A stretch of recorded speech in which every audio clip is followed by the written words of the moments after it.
evangelho glorioso. Abra sua Bíblia, você que trouxe a Bíblia, 2 Coríntios capítulo 4, versículo 1 a 6, que diz assim a palavra do Senhor.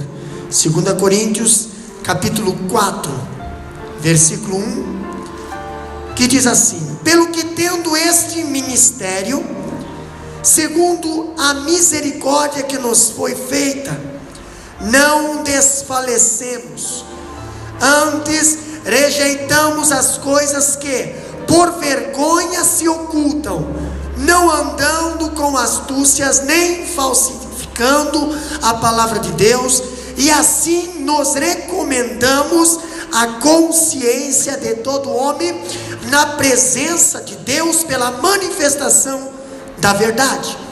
Mas se ainda o nosso evangelho está encoberto, para os que se perdem está encoberto, nos quais o Deus desse século cegou os entendimentos dos incrédulos, para que não lhes resplandeça a luz do evangelho da glória de Cristo, que é a imagem de Deus.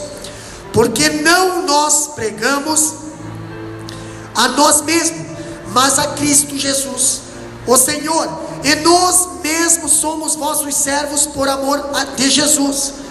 Porque Deus, que disse que das trevas resplandecesse a luz, é quem resplandeceu em nossos corações para a iluminação do conhecimento da glória de Deus na face de Jesus Cristo. Podeis assentar com as vossas Bíblias abertas, vossas espadas desembainhadas já estão ali mergulhadas no azeite, agora é só usá-la. Amém? Meus amados, um evangelho glorioso. Quando falamos deste tema, falamos de um evangelho glorioso, capítulo 4 de 2 Coríntios, capítulo 4, versículo 1 em diante. Nós vemos o apóstolo Paulo falando que o evangelho não é produto da mente humana, mas da revelação divina. Sua origem está no céu e não na terra. Sua oferta é graciosa, seu poder é irresistível, sua evidência é luminosa. Aonde chega a palavra, ali resplandece a luz. Destacaremos hoje, a partir desse estudo, 6 pontos importantes acerca do evangelho. E nós vimos aqui, em primeiro lugar, a respeito do evangelho glorioso, nós vimos o apóstolo Paulo destacar um primeiro ponto. O evangelho, ele é concedido pela misericórdia divina e não pelo mérito humano, tá? O que diz ali a Bíblia, que nós lemos capítulo 4, versículo 1: pelo que tendo este ministério, segundo a misericórdia que nos foi feita. Paulo foi um implacável perseguidor da igreja. Paulo respirava ameaça contra os discípulos de Cristo. Ele não buscava a Cristo, mas Cristo o buscou. Nós vimos que Paulo, conhecedor da palavra, Paulo, um doutor da lei, Paulo, um camarada que era considerado um dos líderes da igreja do judaísmo, ele perseguia os cristãos com a palavra. Por quê, pastor? Porque ele pensava que esse Cristo era falso. Ele não buscava Cristo, mas nós vimos que Cristo o buscou. Não se preocupa com quem te persegue, ou com os teus perseguidores, ou com os antigos Paulos e Saulos. Eles serão encontrados por Cristo, talvez a caminho que estão indo para te matar. O Cristo se coloca diante deles, resplandecendo a luz, dizendo assim: Paulo, Paulo, por que tu me persegues? Vimos que se o evangelho é glorioso, é porque resplandece uma luz. O que fez Paulo cair do animal e se jogar ao chão cego foi o evangelho da luz, foi o próprio Cristo, aqueles que nós pregamos. Quando nós vimos Paulo aqui falando nós vemos em 1 Timóteo capítulo 1, versículo 12 a 17. O que diz lá? Alguém pode ler para nós?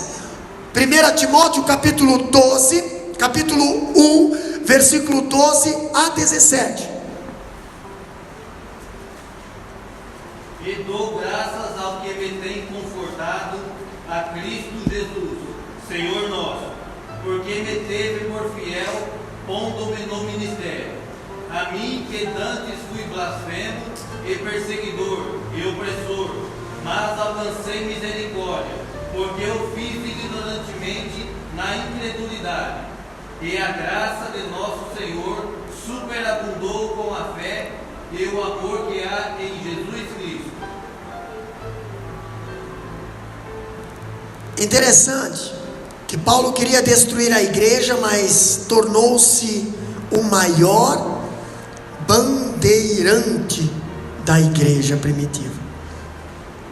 Paulo, que era o maior perseguidor da igreja, Deus o transformou em um dos maiores missionários, pregador da palavra de Deus. Antes da sua conversão, ele assolou a igreja.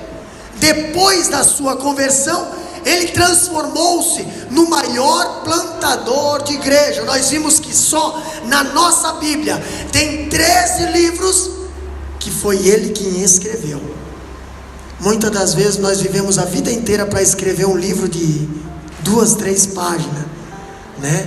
Paulo escreveu 13 cartas que ainda estão nos ensinando todos os dias. Pastor, ele que impôs terrível sofrimento na vida dos discípulos de Cristo, sofre agora mais do que todos os discípulos. Paulo, que fez Estevão morrer apedrejado, Paulo também passou por apedrejamento. Outra coisa que nós vemos, Jesus demonstrou a ele misericórdia, não levando em conta as misérias, mas oferecendo a ele a sua graça, o seu evangelho, ou as suas boas novas. A palavra misericórdia indica exatamente a remoção apaixonada da miséria. Por isso que nós temos que ter misericórdia na nossa vida. Pastor, no nosso coração, segundo ponto, nós vemos o apóstolo Paulo ensinando sobre a glória do evangelho, é que o evangelho, ele nos dá força para enfrentar o sofrimento. O que diz o capítulo 4, versículo 1, parte B? Segundo a misericórdia que nos foi feita, não desfalecemos. Não desfalecemos. Pastor, o que é desfalecer? Ai, pastor, desfalecer é você cansar. Não, isso aí é fadiga. Isso é canseira. O que é desfalecer? O que é desfalecer? A palavra grega significa perder a coragem. O apóstolo Paulo fala para os irmãos da igreja de Corinto: irmãos, não desfaleça. O que ele está querendo dizer? Não perca a coragem. Desfalecer ou desanimar denota o covarde, o de coração mole. O escritor diz que esse verbo não tem o que ver com a fadiga física, mas com o cansaço espiritual. Pastor, temos um versículo na Bíblia que diz assim: porque nos últimos dias o amor, muitos desfalecerão. E não é fadigamente, porque muitos estão fortes fisicamente, mas espiritualmente enfraqueceram, desfaleceram. O que o apóstolo Paulo está nos ensinando aqui? Que o evangelho é a melhor notícia que já ecoou no mundo, mas também é a que enfrenta a maior resistência e oposição do diabo, do mundo e da carne. Você pode ver, você chega num lugar, você fala de carro, ok. Quando eu vi a irmã Eliane testemunhando aqui, eu estava pensando assim: como vale a pena a gente ser fiel, né? O inimigo tentou tirar deixou lá na garagem, guardar não sei quanto tempo, mas Deus deu dois, não deu? Deus deu 2. Entendeu? Pastor, mas essa fase que aquele um ficou na garagem lá, ficamos sofrendo. Sim, mas aquieta.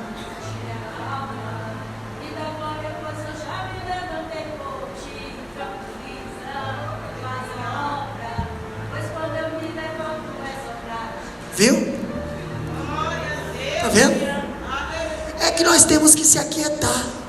Existe um período dos 40 dias no deserto. Existe o período dos 3 dias de viagem de Abraão. Existe o período dos 40 dias lá no Monte Sinai. Existe o período que nós precisamos ter. Eclesiastes 3:3. Tempo, paciência. Entendeu? Existe o período da gestação que Jó passou lá em cima da cinza, mas termina. Esse período acaba. Pastor, quando eu vejo aqui o escritor falando, eu vejo que Paulo ele enfrentou, quando falamos de desfalecer, nós vemos aqui que Paulo ele enfrentou toda sorte de sofrimento. Paulo enfrentou perseguição. Paulo enfrentou rejeição, meus amados. Você sabe o que é, irmã Karina? Você aceitar Jesus, você ter um encontro real com Jesus, você ver Jesus, você ficar 3 anos lá na Arábia, só revendo o que você já sabia, mas não entendia. Porém, o Paulo participou, ficou 3 anos lá, só ele, Deus e a palavra, e Deus ficou se revelando para ele. Agora ele chega com aquele gás todo, com aquela vontade toda de fazer a obra, e os irmãos o rejeitam. Os irmãos não acreditam na sua conversão. Paulo passou por rejeição, Paulo passou por oposição. Nós estamos vendo essa segunda carta de Coríntios, por causa que na igreja de Coríntios tinha oposição. Tinha um partidozinho ali que não gostava do evangelho, gostava de muitas outras coisas, menos da verdade. Paulo passou por isso. Paulo passou também por apedrejamento, abandono, apedrejamento, onde falamos sobre pedra ontem na aula, entendeu? Falamos também Paulo que passou por açoites, e não foi pouco, entendeu? Paulo passou por prisão, Paulo passou por acusação, Paulo passou por naufrágio. Pastor, Paulo passou até pela morte. Paulo morreu. Paulo morreu. Paulo passou até pela morte. Quando eu vejo aqui todos esses sofrimentos, além da preocupação que tinha com todas as igrejas, não puderam devolvê-lo nem desencorajá-lo, porque o chamado divino é sempre acompanhado da capacitação divina. Paulo jamais desistiu de pregar por causa de tudo isso que ele passou. Jamais, pastor. Hoje nós vemos pessoas desistindo. Hoje nós vemos pessoas desistindo por coisinhas tão mínimas, por coisinhas. Pastor, Paulo passou por apedrejamento, Paulo passou por desprezo, Paulo passou por abandono, naufrágio. Ele não desistiu. Paulo passou por picada de serpente. Paulo teve que recolher graveto sozinho para aquecer uma tripulação do navio todinho. Ninguém ajudou ele, mas ele não desanimou. Paulo estava lá na cadeia, lá em Roma, ninguém ia lá visitar ele, ele não desanimou. Mesmo assim ele manda uma carta para Timóteo: Timóteo, ser forte, Timóteo. Quando eu vejo Paulo falando sobre isso aqui, eu vejo algo interessante que ainda ele nos ensina, que o evangelho ele nos capacita a ser íntegro. O evangelho ele nos capacita a ser íntegro na pregação. Lê lá para nós o versículo 2, o que diz lá? Antes rejeitamos as coisas que por vergonha se ocultam, não andando com astúcia, nem falsificando a palavra de Deus, e assim nos recomendamos a consciência de todo homem, na presença de Deus, pela manifestação da verdade. Olha o que ele diz aqui.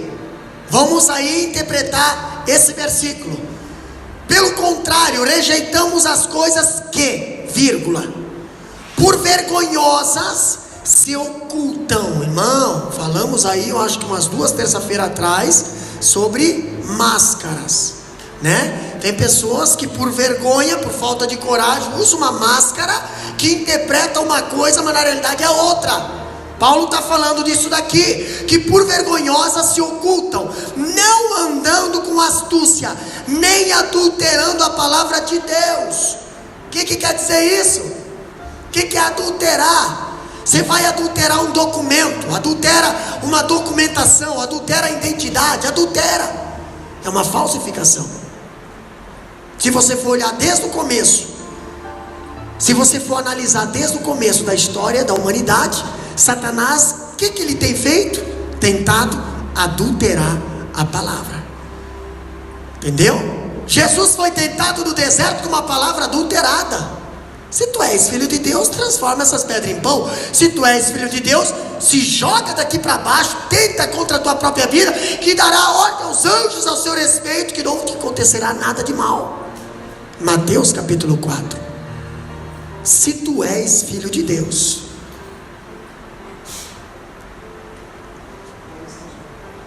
olha só, meus amados, nós recomendamos a consciência de todo homem na presença de Deus pela manifestação da verdade. Nós recomendamos, tá? Nós recomendamos na presença de Deus pela manifestação de Deus, pela manifestação da verdade. Concordo com o escritor quando diz que Paulo, em sua defesa, não é combativo, e sim positivo. Isto é, ele fala sobre a situação de vida, não sobre a de seus adversários. Paulo destaca alguns pontos aqui. Primeiro ponto que ele destaca: os cristãos verdadeiros, eles vivem na luz. Paulo achava que vivia na luz, não vivia na luz. Depois que ele encontrou a luz, ele viu que ele estava cego. Paulo achava que sabia alguma coisa, mas quando se encontrou com Jesus, ele notou que ele era um cego. Aí ele foi precisar daqueles que ele estava matando. Para quê, pastor? Para orar por ele, para tirar as escamas dos seus olhos. Mas ele se achava que enxergava. Ele achava que era o doutor da lei. Ele se achava que tinha verdade na vida dele. Mas quando resplandeceu a luz na vida dele, ele viu que ele era um miserável, de um cego, que tinha que ser levado para a casa de um diácono chamado Ananias, um homem de Deus, não, Judas, um homem de Deus, e tinha que ser o Ananias que lá orar para ele. Pastor, mas ele era o doutor da lei, ele conhecia a palavra, mas não enxergava a verdade. Quantos conhecem a palavra, mas não enxergam a verdade? Pastor, se nós for olhar a história daquela mulher que perdeu a dracma dentro de casa, nós vamos entender que aquela mulher só achou a dracma dentro de casa, irmã Zélia, quando ela resolveu procurar a lamparina dela. Cadê minha lamparina? Meu Deus do céu, mas eu sou crente sim, mas faz tempo que eu não olho se a lamparina tem azeite. Faz tempo que eu tenho a vida de crente, mas na realidade óleo na lamparina eu não tenho mais. Aí eu estou perdendo muita coisa, estou perdendo dracma, estou perdendo salvação, estou perdendo dom, estou perdendo comunhão, estou perdendo vontade de ir para a igreja, estou perdendo vontade de ler a Bíblia. Por quê, pastor? Porque a lamparina ficou lá abandonada. Aí eu vejo que aquela mulher, o noivo estava para aparecer, e ela estava ali em falta diante do noivo. O que ela fez? Ela primeiro procurou a lamparina. Porque você pegando a lamparina, você acendendo a lamparina, para acender a lamparina você precisa de óleo. Então, peraí, pastor, primeiro eu preciso do Espírito Santo de volta na minha vida, para mim ter a luz da palavra. Acendeu a lamparina. Quando ela acende a lamparina, ela viu: nossa, mas a minha casa está cheia de sujeira. Quem sabe ela começou lá no quarto dela: meu Deus, aqui está cheio. Não sabia que estava sujo assim. Olha só aqui. Ah, meu Deus do céu, que bagunça. Quando a gente acende a lamparina espiritual, a luz do Evangelho na nossa vida, ela denuncia onde é que está o pecado. E é onde nós perdemos. E a palavra de Deus ali, aberta ali, a palavra de Deus ali clareando, ela achou a dracma perdida. E ela tinha perdido dentro de casa. Quantas pessoas hoje estão perdendo a salvação dentro de casa, dentro da igreja, dentro dessa palavra evangélica, essa palavra chamada cristão, mas na realidade não tem luz, não tem essência, não tem o óleo do Espírito Santo. Elas só vão se dar em conta quando o noivo bater as portas. Cadê minha dracma? Só que aí o Espírito Santo já foi tirado da terra. Pastor, falando, os cristãos verdadeiros, eles vivem na luz. Os falsos obreiros que estavam invadindo a igreja de Coríntios naquela época e fazendo oposição a Paulo, tinham motivações escusas, tá? Eles buscavam a promoção pessoal e não a glória de Cristo. Eles estavam interessados no dinheiro do povo e não na salvação do povo. Eles estavam envoltos em densas trevas do engano e não na refulgante luz da verdade. Isso estava acontecendo na igreja de Coríntios. Eles buscavam resultados e não fidelidade. Pastor, se você é fiel, tu pode ter certeza que vai ter resultado. É só se aquietar um pouquinho. Não seja afobado. Entendeu? Abraão foi afobado. E olha que ele foi considerado o pai da fé. Porém ele foi afobado. Ele deveria ter enfrentado a crise em Israel. Ele deveria ter ficado ali em Israel. E olha que Abraão, ele era rico. Ele tinha para se manter, mas ele ficou com medo. Ele foi afobado. Ele quis fazer as coisas com as próprias mãos. Foi dar lá no Egito. Lá no Egito sim, ele acabou perdendo coisa e ganhando coisa que ele não deveria ter trazido para dentro de casa. Muitas das vezes nós se afobamos. Vamos dar lá no Egito, vamos dar lá nas atitudes do Egito, lá nos conselhos do Egito, e vamos ainda trazer coisas do Egito para dentro de casa. E aí começa a haver a divisão. Tu pode ter certeza que quando Abraão voltou do Egito, não houve mais união dentro da casa dele. O Ló não conseguiu mais trabalhar com Abraão. Pastor, se o Abraão tivesse ficado lá no lugarzinho que Deus deixou, fica aí, eu vou te provar, fica aí. Talvez o Ló estaria junto com ele ainda. Pastor, o cristão verdadeiro, ele vive na luz. Queriam mais os aplausos dos homens do que a aprovação de Deus. Que isso que estava acontecendo lá na igreja de Coríntios. O escritor diz que nos dias de Paulo havia homens que achavam ser necessário produzir resultados visíveis, instantâneos, a fim de parecerem bem-sucedidos em seu ministério. Irmão, se uma pessoa de um outro estado, de um outro país, chegar na igreja aqui agora e vou dizer assim, vai fechar essa igreja. Por que, pastor? Porque tem 5 crentes, 3 crentes, 4 crentes. Esse tipo de pessoa não tem visão. Esse tipo de pessoa, a visão é outra. Sabe por quê? Uma vez nós conversamos com uma pessoa que veio aqui e passeou pelas nossas missões, e ele falou assim, pastor, mas tão pouca gente aí na igreja. Sim, é. Só que eles estão dentro da igreja. Eles estão dentro da igreja. Alguém está lutando para manter eles dentro da igreja. Alguém está mantendo eles na casa do Senhor. Desanimou? Desanimou porque é pouca gente? É porque não é para qualquer um essa chamada para salvar almas. Tem gente que tem chamada, mas só para a igreja cheia. Quando a igreja começa a diminuir, quando começa a ver alguma crise, a pessoa já começa, meu Deus, entendeu? O que está acontecendo? Né? Mas nós temos que aprender a enfrentar as crises, porque isso é um período pequenininho, é uma Mas as pessoas, muitas das vezes aqui na igreja de Corinto, estavam assim. Eles estavam olhando, eles estavam querendo, necessidade de produzir. Pastor, vou fazer de tudo. Então o que eu vou fazer? Eu posso até pastor, para manter a igreja cheia. Nós temos igrejas no Brasil que investem pesado só para ter pessoas famosas na igreja, só para manter a igreja cheia.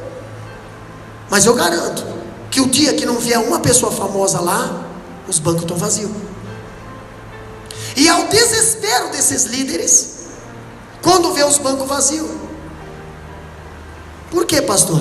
Porque o interesse deles não é em almas, o interesse deles é em números. E se você for olhar, Davi foi proibido por Deus de fazer recenseamento. Davi não conta. Aí Davi pensou assim, mas por que eu não posso contar? Por que eu não posso contar? Não, eu quero saber. Eu preciso saber quanto que eu tenho de exército, de soldado. Preciso saber quanto. Eu preciso saber quanto que eu progredi. Eu preciso saber. Só que quando você começa a contar, você começa a pensar que nem o Nabucodonosor. Olha só o que eu fiz. Olha só, tá vendo? Isso tudo foi depois que eu assumi. Isso tudo foi depois que isso tudo. Aí o que aconteceu?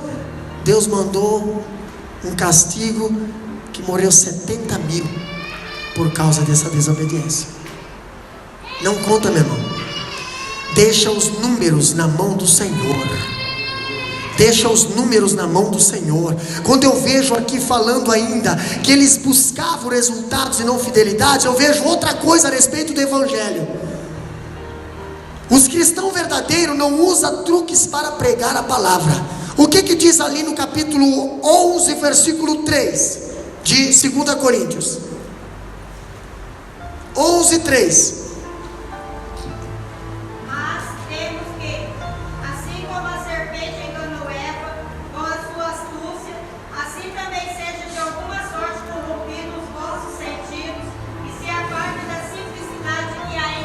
Olha só que interessante, meus amados. O cristão verdadeiro, ele usa o Evangelho. O Evangelho como ele é, como ele foi ensinado. Olha aqui, os falsos mestres em Corinto estavam usando astúcia e truques para pregar. Entendeu? Estavam usando astúcias e truques para pregar a palavra. Eles usavam atrativos enganosos para atrair as pessoas. Irmão, se você for olhar na internet, você vai ver tudo isso aí acontecendo. Entendeu? Hoje nós vemos certas igrejas usando atrativos para atrair, né? Pastor, o povo quer milagre? Vamos fazer milagre aí, vamos inventar alguma coisa. Pastor, o povo quer idolatria? Vamos inventar alguma coisa. Vamos inventar uma serpente, vamos inventar alguma coisa para que o povo veja e acredita, né? O povo está querendo o povo do Egito. Eles só acreditam vendo. Então peraí, irmãos, esse microfone vai fazer milagre na tua mão. Aqui, adquira. Não, irmão, o que vai fazer milagre na tua mão é o Evangelho, é a palavra. Entendeu? Essa tem que estar na tua mão. Essa faz milagre. Quando eu vejo aqui a palavra de Deus, esses falsos mestres estavam imitando a astúcia da serpente que enganou a Eva lá no Éden. Já lemos aqui. Agora lê lá capítulo 11, versículo 14 e 15. O que diz lá? Não é maravilha, porque o próprio Satanás se transfigura em anjo de luz. Não é muito, pois que os seus ministros se transfigurem em ministros da justiça, o fim dos quais será conforme as suas obras. Olha só que interessante, meus amados. Olha só que interessante quando diz aqui, e não é maravilha, porque o próprio Satanás se transfigura em um anjo de luz. Ah, pastor, então como é que eu vou meu Deus do céu. Deixa eu dar um conselho para os irmãos. Se não tem a palavra da verdade, meu irmão, pode sair fora, que é anjo de luz. Se tolera pecado, pode sair fora, porque é Satanás se transfigurando em anjo de luz. Eu nunca vi Jesus tolerar pecado Eu vi Jesus amar o pecador. Eu nunca vi Jesus ele aceitar o pecado. Eu vi Jesus ele perdoar o pecador. Eu nunca vi Jesus dissolver a lei para tolerar. Não, eu vi Jesus escrever a lei na íntegra. Se querem cumprir a lei, tem que cumprir a lei como ela foi escrita. Agora, quando eu vejo aqui, e não é maravilha porque o próprio Satanás se transfigura em um anjo de luz, não é muito, pois que os seus ministros se transfigurem em ministro da justiça. Para quê, pastor? A fim dos quais será conforme as suas obras. Olha só que interessante, capítulo 12, versículo 6, lê para nós lá.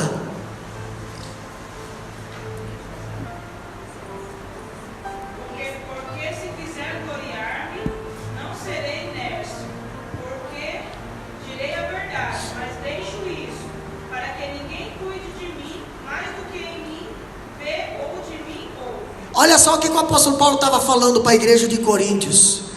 Irmãos, se eu quisesse me gloriar, eu teria capital para me gloriar. Se eu quisesse me achar, eu teria paradigmas, eu teria eu teria títulos para me gloriar. Entendeu? O apóstolo Paulo, ele foi quem? Ele foi o doutor da lei. Ele aprendeu aos pés de Gamaliel, rapaz reconhecido, rabino reconhecido lá em Israel. O apóstolo Paulo era um fariseu reconhecido, de hebreu. O apóstolo Paulo, ele foi um dos doutores que recebeu cartas para matar. Agora que o presidente da república lá do Brasil, ele designou ordens para o exército do Brasil atirar para matar. O apóstolo Paulo tinha isso, e o exército do Brasil nem tem ainda. Entendeu? Pastor, o apóstolo Paulo podia chegar em qualquer lugar e matar cristão que ninguém podia falar nada. Olha só quem ele era. Se ele queria se gloriar, ele poderia se gloriar, que ele tinha como se gloriar. Mas ele falou bem assim. Olha o que ele disse no capítulo 12, versículo 6. Porque se quiser gloriar-me, não serei nércio, porque direi a verdade, mas deixo isso para que ninguém cuide de mim, mais do que em mim vê, ou de mim ouve. Ele disse que eu não vou me gloriar disso aí. Entendeu? Não vou me gloriar disso aí. Pastor, agora as pessoas olham para o apóstolo Paulo e vê o apóstolo Paulo sofrendo, vê o apóstolo Paulo padecendo, vê o apóstolo Paulo passando perseguição, e quem sabe chegava pessoas e diziam assim: rapaz, tu vai deixar isso aí? Tu não é formado, tu não é doutor da lei, rapaz, usa isso a teu favor. Ele diz bem assim: calma, aquele que me chamou, ele se encarregará de me proteger, de me guardar. Calma. O que Satanás queria que Jesus fizesse? Ei, transforma a teu favor as pedras em pão, se joga aí a teu favor, e aí faz aí um monte de coisa a teu favor. Jesus falou bem assim: calma, não, só adorará a Deus. E aqui eu estou na direção do Espírito Santo. Pastor, quando eu vejo algo interessante, falando ainda dos truques, a palavra grega para astúcia aparece 5 vezes no Novo Testamento, sempre com a conotação exclusivamente negativa. Os falsos mestres estavam destinados ao mesmo veneno da antiga serpente. Eles estavam usando o mesmo veneno da antiga serpente, tá? Promovendo de igual forma a morte. E esses falsos mestres astuciosamente usavam manobras psicológicas, táticas para impressionar e apelos emocionais para seduzir as pessoas com as suas falsas mensagens. Isso estava acontecendo na igreja de Coríntios e está acontecendo nas igrejas hoje. O que está acontecendo nas igrejas, pastor? Hoje, truques para pregar a palavra. E eu sempre digo, se você estudar a Bíblia, tu pode ter certeza que tu não vai ter tempo para inventar truques. Mas um dia eu estava conversando com o presbítero Fábio na viagem para cá, eu acho que foi o presbítero Fábio, ou o presbítero daí, na viagem de Macai para cá. E na chamada de Moisés, nós vimos que Moisés, ele tinha uma vara. Mas Moisés, ele ficou 40 anos no Egito, aprendendo, estudando. conhecendo as artimanhas táticas psicológicas, as astúcias do Egito. E agora Deus, Moisés, Deus vai lá para o deserto, aprende a lidar com ovelhas. Agora Deus chama Moisés: Moisés, agora tu volta para liderar. Opa, líder, de líder eu tenho curso, de líder eu tenho isso, de líder eu tenho capacidade, de líder eu sou básico, médio, avançado, bacharel, de líder eu entendo. De líder, líder, líder eu sou tal, de líder eu estudei para ser líder. Eu estudei, eu tenho, líder. Quem sabe Moisés estava pensando na liderança do estilo egípcio, mas Deus estava falando liderança do estilo ovelha. Aqui eu quero esse estilo aqui, esse que tu ficou 40 anos aqui cuidando das ovelhas. Não é para chegar lá e ressuscitar aquele antigo Moisés que abandonou o povo do Egito por 40 anos, o povo do Hebreu por 40 anos. Mas vamos esperar um pouquinho. Lá vai Moisés com a sua vara. Não tem nenhuma vara aqui, né? Por que eu nunca trago de casa? Pois é, lá vem Moisés com a sua vara. Chegou diante de Faraó. Presta atenção, meus amados. Chegou diante de Faraó. E aí, pastor? Faraó, você vai ter que liberar o povo. Não vou liberar. Ok, então transformou serpente. Transformou, Deus mandou: Moisés, joga a tua vara no chão. Moisés jogou a vara no chão. Oh, meu Deus do céu, cadê a vara aqui? Moisés, joga a tua vara no chão. Moisés jogou a vara no chão. A vara se transformou em serpente. Pastor, vara significa o quê? Cajado significa o quê?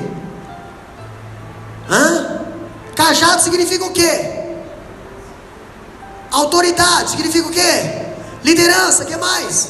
O que o cajado na mão do pastor representa?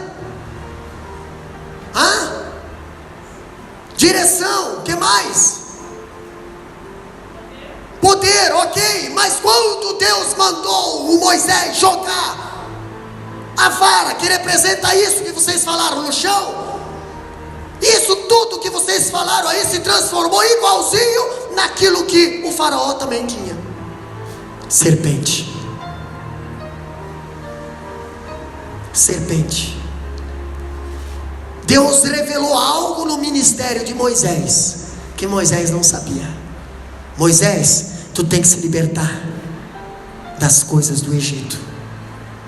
Tu tem que se libertar do misticismo do Egito. Tu tem que se libertar da espiritualidade do Egito que ainda está impregnada aqui, Tem gente que vem lá de fora, aceita Jesus lá de fora, vem para dentro da igreja, mas quer fazer as coisas que fazia lá fora, aqui dentro. Quer servir a Deus como servia lá fora. Olha que o apóstolo Paulo tinha problema com as mulheres lá que serviam no templo de Afrodite, que elas eram sacerdotisas lá naquele tempo. Quando se convertiam, queriam fazer o que faziam lá, queriam fazer dentro da igreja. E o apóstolo Paulo falou: as mulheres que fiquem quietas, em silêncio. Entendeu?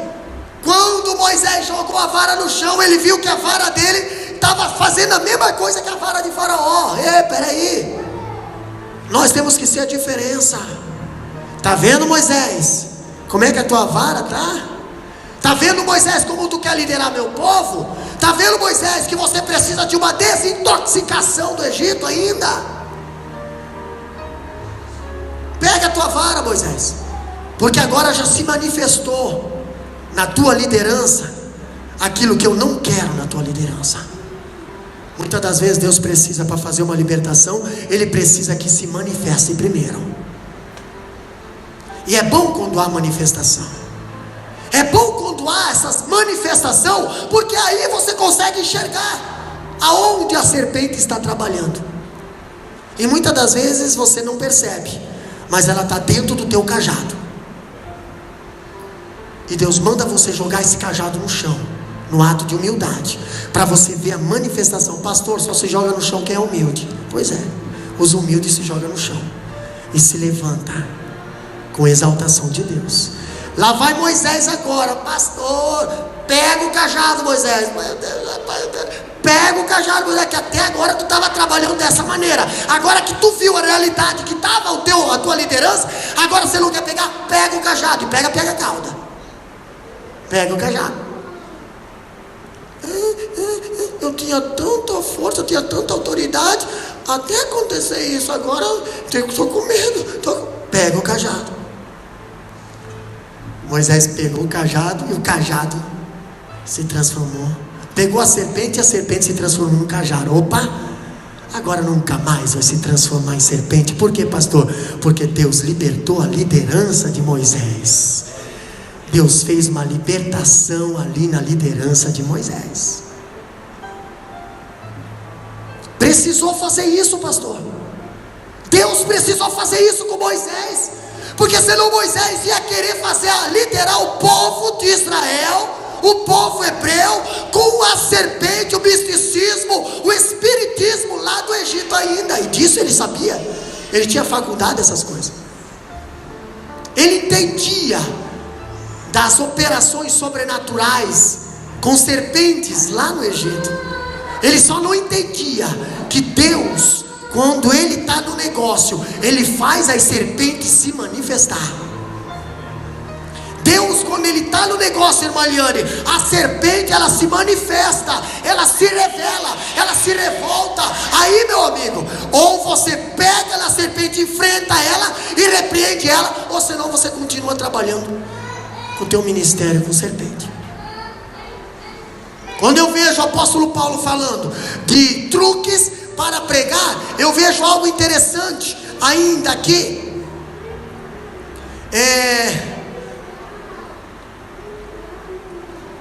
Isso. O cristão verdadeiro não adultera a palavra para ganhar os ouvintes. Ele não adultera a palavra. O verbo traduzido em adulterando, que quer dizer tolo, no grego, só se encontra no Novo Testamento.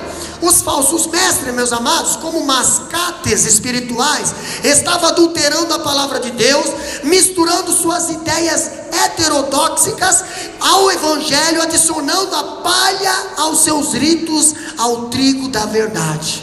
Por que adicionar palha? Para dar mais volume.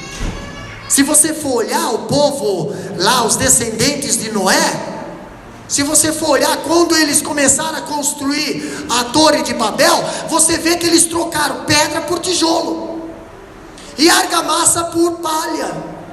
Entendeu? Eles viram que eles trocaram aquilo que era verdadeiro, que tinha durabilidade, por aquilo que era passageiro. E Deus não se agradou disso. Deus não se agradou. Olha só o que diz aqui, ó. Hoje muitos pregadores estão adulterando a palavra de Deus, pregando ao povo o que ele quer ouvir e não o que precisa ouvir. Hoje está assim. Hoje está se pregando assim. Estão se pregando o que o povo quer ouvir. O povo quer o que, pastor? O povo quer ego. O povo quer orgulho. O povo não quer ser denunciado. O povo não quer que as pessoas vejam que estão em pecado, que estão pecando. O povo quer acobertação. O povo quer camuflagem. Pastor, aonde a luz não tem escuridão. Aonde a luz não tem escuridão. Diluem a doutrina com a tradição humana, exigem o que Deus não ordena e proíbe o que não rejeita. Pastor, o escritor diz que adulterar a palavra de Deus, torcendo o significado dos textos, ou fazendo uma aplicação errada na verdade, a fim de obter uma aparência de sucesso, é o grau mais elevado de desonestidade. Por isso que a Bíblia diz: conhecereis a verdade e ela vos libertará. Pastor, por que eu não consigo me libertar? Por que não conseguem se libertar? Ou você não quer ouvir a verdade, ou você não está aceitando a verdade, ou essa verdade está sendo manipulada. Porque senão há libertação. Aonde a palavra de Deus chega, ela transforma. Não tem, pastor, não é o pregador, não é o cantor, não é a oratória, não é, pastor, é a palavra de Deus. Até jumento prega. A palavra de Deus até galo prega, entendeu? E ainda diz que se esses se calarem, a palavra de Deus até pedra vai pregar. A palavra é palavra, não tem o que dizer, pastor. A palavra não é a palavra, doa quem doer a palavra. Se tem algum problema é com o homem lá em cima. Ele é a palavra, João 1:1. Não é quem está pregando, é quem fez a palavra. Pastor, é interessante que quando falamos que cristãos verdadeiros não adulteram a palavra para ganhar ouvintes, ainda nós entendemos uma coisa: o escritor está correto quando diz que não era costume de Paulo adulterar a sua mensagem, como qualquer acréscimo ou alteração, ou mesmo acomodá-la para agradar seus ouvintes, uma vez que a verdade salvadora de Deus não precisa de nada seja acrescentado a ela para que atinja os seus objetivos. Não adianta, irmão, é só você ler e pronto. É só você pregar e pronto. É só você pegar o versículo, abrir e falar, irmão, e é assim que Deus fala. Entendeu? E pronto. Pastor, mas eu tenho que fazer um incremento, eu tenho que fazer uma lambuzeira, eu tenho que botar uns negocinhos aqui, uns vasinhos aqui, uns arranjinhos aqui. Por que, pastor? Porque o irmão ali, ele vai receber melhor. Pastor, a palavra não precisa de nada dessa terra para entrar no teu coração ou no meu coração e convencer-me do pecado. Não. Quem convence o homem do pecado é o Espírito Santo. Agora, uma coisa: se o Espírito Santo chegar no nosso coração, bater, e eu não abrir, a Bíblia diz que a palavra não volta vazia. Por quê, pastor? Porque a palavra que era para abençoar esse, encontrou porta fechada, ela vai abençoar aquele que foi lá plantar. Pastor, eu preguei, eu semeei, mas encontrou a terra, encontrou resistência. Essa semente volta para o semeador, é plantado na vida do semeador, ela não volta vazia. Ele vela pela sua palavra, pastor. A semente não morre no tempo, a semente ela vai brotar. A semente é boa. A semente não é contaminada, pastor. A semente é de qualidade boa. Quando eu vejo aqui que os cristãos não podem adulterar a palavra de Deus, é algo interessante. Ver outra coisa, que os cristãos verdadeiros, eles vivem de uma forma transparente na presença de Deus e dos homens. O que diz ali? Lê 1 Coríntios capítulo 4, versículo 3 e 4. Mas se ainda o nosso evangelho está encoberto, para os que se perdem está encoberto, nos quais o Deus deste século cegou os entendimentos dos incrédulos, para que não lhes resplandeça a luz do evangelho da glória de Cristo, que é a imagem de Deus. Olha só que interessante. O contraste entre a prática da astúcia e a recomendação, a consciência entre a palavra de Deus, que teria sido adulterada, e a verdade pura é muito clara. A vida de Paulo é um mapa aberto. Todo mundo conhece a vida de Paulo, o passado e o presente. Agora eu acho interessante que não tem nada a esconder. Paulo não tinha nada a esconder. Outra coisa que diz, ele está pronto a submeter-se ao escrutínio dos homens, uma vez que vive na presença de Deus. Contudo, seu propósito não é apenas receber o aval dos homens, mas ser aprovado por Deus. Paulo não estava preocupado com bajulações de homem. Paulo não estava preocupado com elogios de homem. Paulo não estava preocupado com o agrado de homem. A preocupação de Paulo era uma só: agradar a Deus.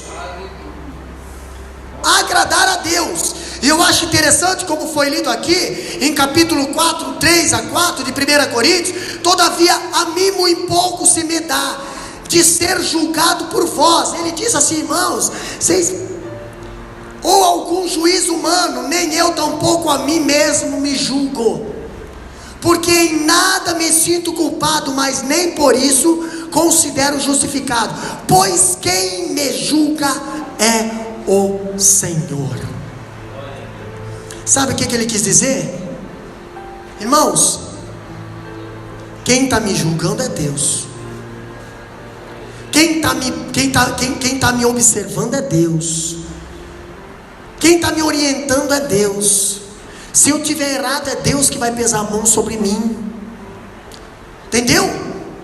Pare, largue mão de ficar me julgando, largue mão de ficar me caluniando. Paulo estava falando para aquelas pessoas da igreja de Corinto: pare, irmão, de perder tempo com a vida do alheio. Pare. Se eu poderia me julgar, mas nem isso eu não faço, porque quem me julga é Deus. Quem tem a consciência tranquila não precisa se preocupar com nada, nem de se justificar, porque quem julga é Deus. Outra coisa que Paulo também nos ensina, ele aqui capítulo 4, versículo 2 mesmo, 2 Coríntios, lê para nós ali. Capítulo 4, versículo 2, a parte B de 2 Coríntios. E assim nos recomendamos à consciência de todo homem, na presença de Deus pela manifestação da verdade. O que ele diz assim? A manifestação da verdade. Pastor, se tu vive na verdade, a consciência está tranquila. Paulo vivia na verdade, consciência tranquila. Ele recebia ataques, mas ele estava tranquilo. Entendeu? Outra coisa que Paulo também escrita aqui, ele escreve, ele concorda com o escritor quando diz que a verdade, tal como revelada em Jesus, é tão universal e essencial à vida humana, que não há necessidade de expedientes psicológicos para elevá-lo ou torná-lo mais eficiente e interessante. Aí Paulo fala assim para nós: ela nos adverte acerca de uma terrível oposição. Quem nos adverte, pastor? Capítulo 4, 3 e 4, lê para nós de 2 Coríntios. Bem alto. Mas, se ainda nosso evangelho está em inferno, lá que se perde está em inferno, os quais Deus nos segue, segundo os entendimentos secretos, para que não nos esclareça a luz do evangelho da glória de Cristo, e a imagem de Deus. Olha só que interessante. Mas se o nosso evangelho está encoberto, se está encoberto não está aparecendo. A luz não pode ficar encoberta. Se tiver encoberta ela não vai brilhar. Pastor, é para os que se perdem que está encoberto, nos quais o Deus deste século cegou o entendimento dos incrédulos. Uma pessoa cega não enxerga nada. Aí por isso que o apóstolo Paulo achava que enxergava, mas ele só acabou enxergando que estava cego quando encontrou Jesus. Ele só caiu na real que estava cego quando a própria luz veio na frente dele. Aí ele viu que ele não estava enxergando nada. Outra coisa que nós vimos aqui é que se Paulo era um pregador tão fiel à palavra, por que mais pessoas não criam em sua mensagem? Por que esses irmãos da igreja de Coríntios lá não criam na mensagem que Paulo pregava? Eu acho interessante, porque os falsos mestres eram tão bem sucedidos em granjear convertidos. Nós vemos hoje, por que os falsos mestres conseguem manter a sua igreja entupida de gente? E os que são fiel na palavra estão com os rabiscos. Pastor, a Bíblia nos responde. Olha só que interessante. É porque Satanás cega a mente do pecador, e o ser humano decaído tem mais facilidade em acreditar em mentiras do que em crer em verdade. O cego, ele acredita em qualquer um que vem pegar ele. O cego, ele é obrigado a acreditar em qualquer um. Eu vou te ajudar. Pode ver. Estou ajudando quem? Estou ajudando um cego. Vem. Vou te levar para a luz, tá? Vou te levar para a luz. Coisa boa. Vou te levar para a luz. Não, pode confiar em mim que eu estou te levando para a luz. Sim, claro. Ó, aqui, olha só, tu tá protegido. Benção, né? Sou bom, né? Jesus vai te abençoar, moço. Maravilha, continua assim. Você está protegido. O cego não enxerga, mas ele acredita. Ele é obrigado a acreditar. Pastor, mas quando uma pessoa ele vê a luz, ele não é mais obrigado a acreditar em mentiras. Ele vai atrás da luz, ele vai atrás da verdade. E ele só anda com quem anda com a verdade, porque ele enxerga a mentira de longe. Quando o apóstolo Paulo está falando isso aqui, ninguém acreditava quase na mensagem dele. Por quê? Porque esse povo estava cego. O Deus desse século cegou o entendimento. Aí eu acho interessante como é que as pessoas, na hora da mensagem, muitas das vezes elas são tentadas a se distrair com tantas outras coisas. Por quê? Porque a própria palavra de Deus diz: a fé vem pelo ouvir. E Satanás não quer que você ouve, então ele interte você com outras coisas para você não ouvir a verdade. Nós tínhamos um grupo de libertação lá em Timbó. E geralmente quando a pessoa possessa era trazido para a igreja, na hora da mensagem a pessoa pegava no sono, na hora da mensagem a pessoa se intertia com outras coisas, na hora da mensagem a pessoa ficava mexendo no celular, na hora da mensagem, pastor, para quê? Para não ouvir a palavra, porque se a pessoa ouvia, ela cria, se manifestava e era liberta. E Satanás não deixava. Então nós colocávamos uma pessoa de cada lado e ficava toda hora: está ouvindo? Está ouvindo? Está ouvindo? Está ouvindo? Está ouvindo? Está ouvindo? E a pessoa começava: está ouvindo? Está ouvindo? Uma lá: sangue de Jesus tem poder, sangue de Jesus tem poder. E a outra aqui: está ouvindo? Está ouvindo? Está ouvindo? E a pessoa se manifestava e era liberta. Senão Satanás ele distrai para você não ouvir. Aí você percebe. Você percebe. Porque há tanta distração na hora da palavra, porque há tanto pouco caso na hora da palavra.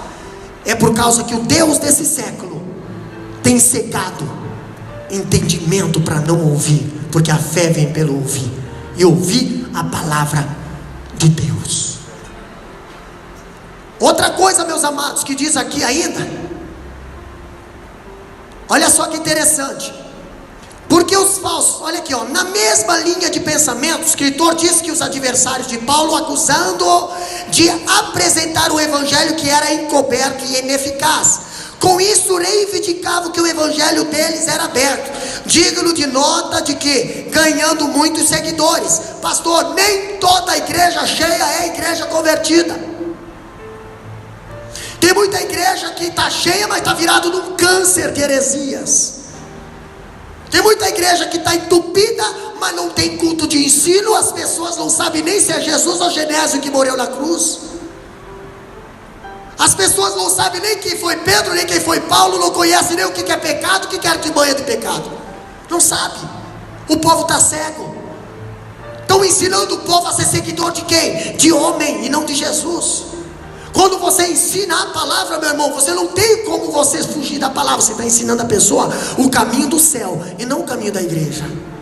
Estou indo para quê, pastor? Estou indo na igreja. Assim, fazer o quê? Para servir a Deus, não a homem. Acho interessante que o apóstolo Paulo ele fala aqui outra coisa ainda. Olha só, assim como eles estão cegos para Cristo, Deus permanece oculto para eles.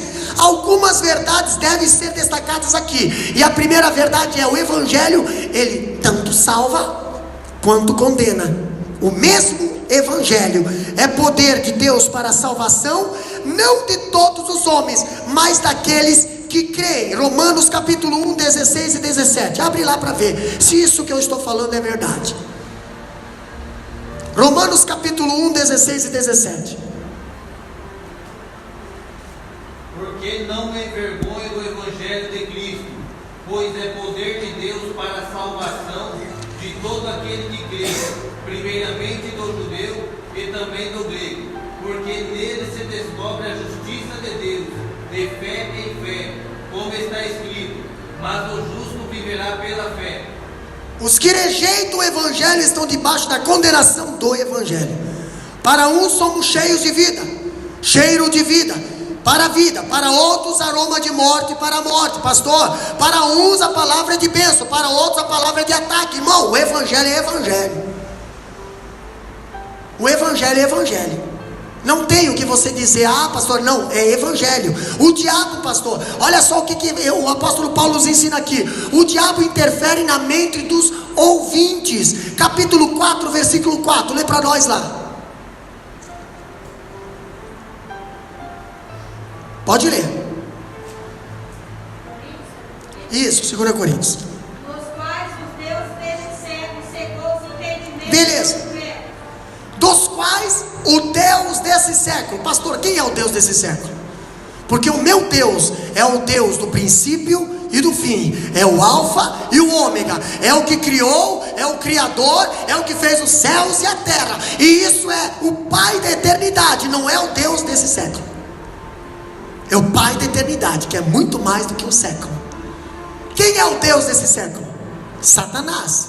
A palavra aqui quer dizer aio, que quer dizer século ou era, refere-se a toda aquela massa de pensamento, opiniões, máximas, especulações, esperança, impulso, objetos inspirados, correntes a qualquer época do mundo. Por isso que a palavra de Deus diz: não se conformeis com esse mundo. Quando quer dizer com esse mundo, está querendo dizer não se conforme com esse sistema, com essa era, com essa geração, com esse comportamento, com essas coisas que estão acontecendo. Não se conforme. Entendeu?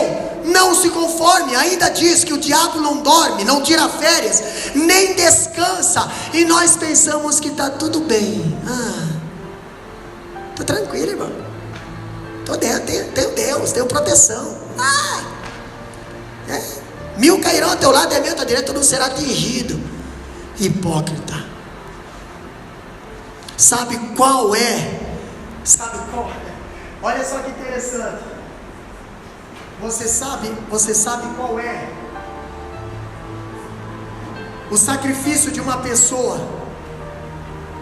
O sacrifício de uma pessoa para ela ser protegida pelos anjos, sabe? A Bíblia diz que os anjos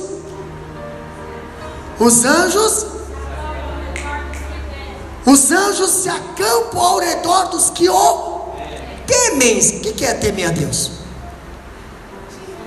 O que é temer a Deus? É reconhecer o seu poderio. Pastor, quem teme a Deus? Temer a Deus é princípio da sabedoria. Ok?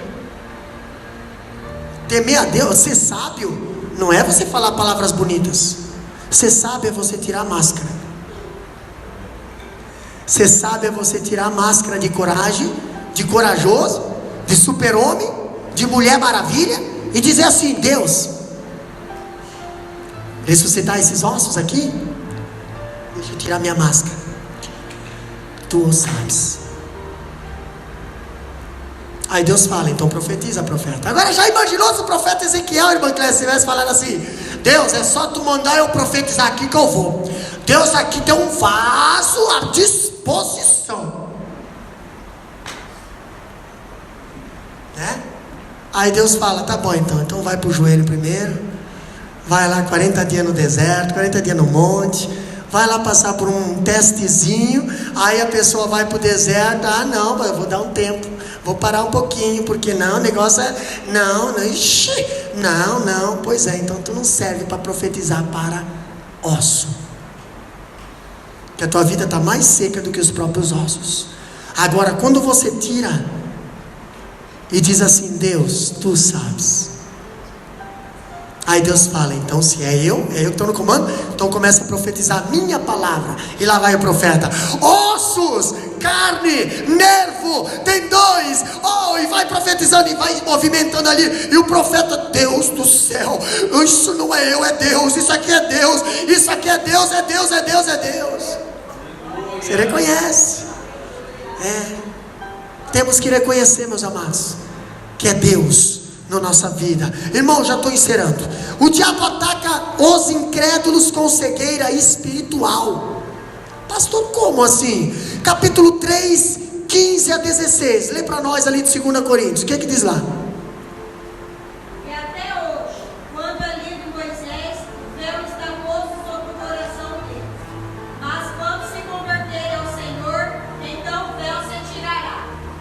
Olha só que interessante. Assim como os judeus tinham um véu sobre o coração que só era removido pela conversão, assim também ainda hoje o diabo, que é o príncipe das trevas, Efésios 2:2, o que diz lá? Mantém os incrédulos sobre um manto de trevas, para que não lhe resplandeça a luz do evangelho da glória de Cristo, o qual é a imagem de Deus. Os que estão perdidos não são capazes de entender a mensagem do evangelho, pois Satanás os mantém em trevas. Efésios 2:2 diz o quê?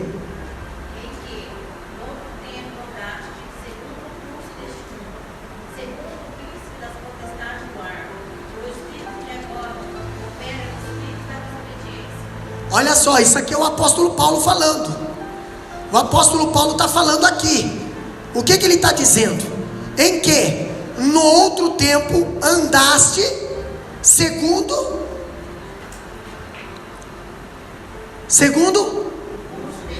o curso deste mundo. Ele estava dando testemunho dele mesmo. Ele estava dizendo: olha, no outro tempo nós andávamos segundo o curso desse mundo. E esse mundo é o quê? Pecou, morre, meu amigo, sem misericórdia. Mas agora, o que diz o resto do versículo? Segundo o príncipe das potestades do ar, do espírito que agora opera os filhos da desobediência. Isso. Opera o espírito da desobediência. Entendeu? Pastor, mas o Paulo pensava que estava obedecendo a lei. Não, Paulo não estava obedecendo a lei, porque a lei não mata, a lei ela denuncia. Entendeu? A lei ela denuncia. Pastor, a palavra de Deus aqui ainda para nós encerrar, diz aqui, que o escritor diz que mais triste é que Satanás usa mestres religiosos como os judaizantes para enganar as pessoas. Diz que Deus nesse século conseguiu acostumar os incrédulos a viver com ilusão, e ainda eles são levados a crer em fantasias e a considerar ilusões como sendo realidade. Você pode ver, acho que foi a pastora que postou um texto ali a respeito das redes sociais.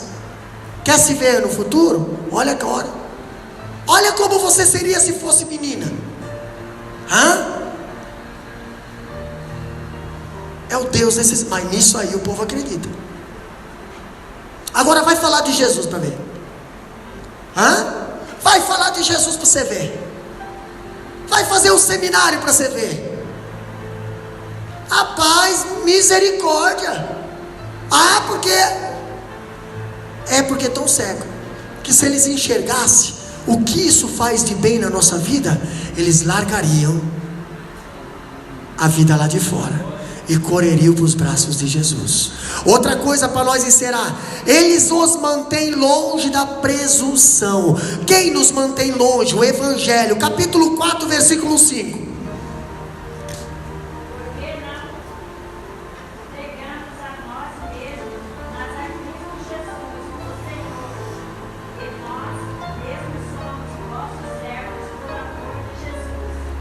Porque não pregamos a nós mesmos. Paulo está falando isso. Mas a Cristo Jesus, como sendo a nós mesmos como vossos servos, por amor de Cristo.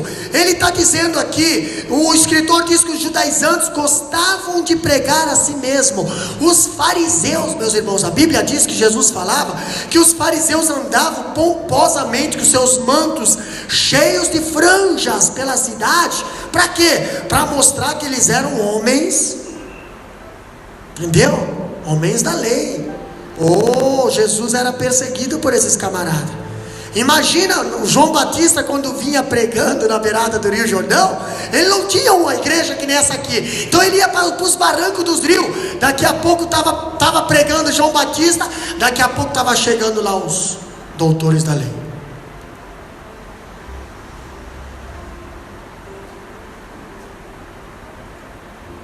Né? Quem sabe João Batista pregando o livro dos profetas e os fariseus já chegando, né?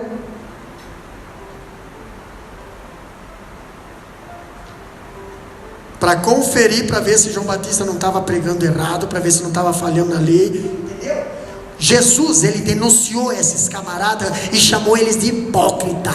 Pastor, mas Jesus fez isso. Calma, João Batista fez mais. João Batista chamou eles de raça de víbora. Raça de víbora. Meu Deus, se for falar isso hoje,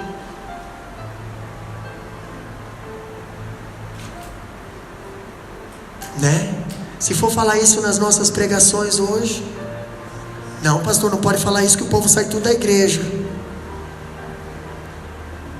Misericórdia, graças a Deus que não tem raça de víbora nem hipócritas mais aqui na casa do Senhor. Mas era necessário falar. Jesus chamava de hipócrita na cara dura. Não tinha medo não. Pastor, ele não ia ficar sem pão não. Porque sempre haveria um menino preparado dentro da multidão com uma tapoezinha, e Jesus usava ali o milagre, dizia aqui, ó, eu não vou só pegar para mim, mas eu vou fazer todo mundo comer aqui, e ainda os discípulos vão levar para casa. Jesus, ele era uma bênção. Nossa, eu queria ter esse menino como pastor. Pastor, olha só, vamos para frente, rapidão. Outra coisa, no finalzinho aqui, ó. Irmã Karina já se prepara para adorar. Ele nos evidencia um poderoso milagre. Estamos falando do que? Do Evangelho, capítulo 4, versículo 6. Abre a Bíblia lá e acompanha. O que diz lá?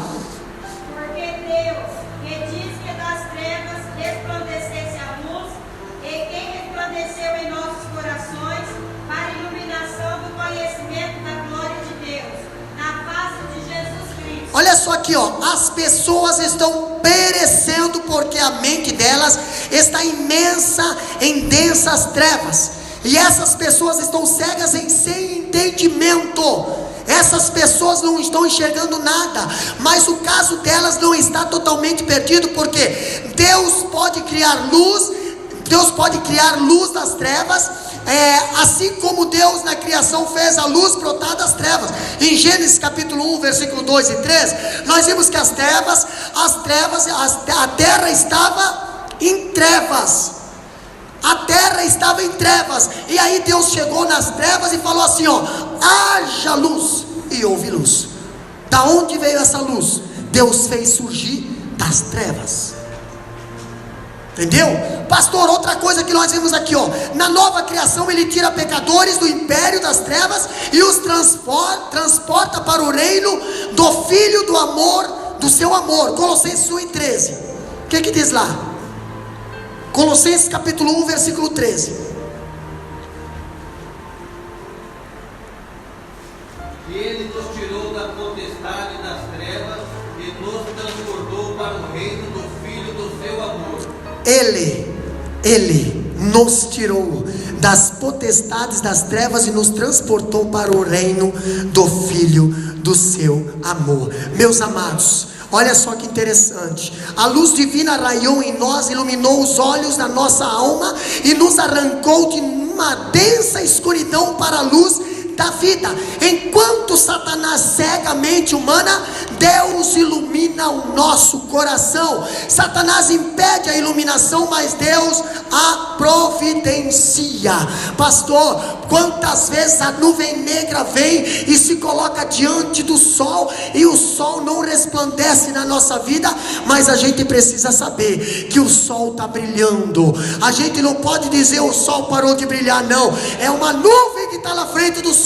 Precisamos pedir para Deus, retira toda a negritude da nossa vida, retira toda a nuvem escura da nossa vida, porque a luz, ela está brilhando, e ela continuará brilhando até na glória celestial.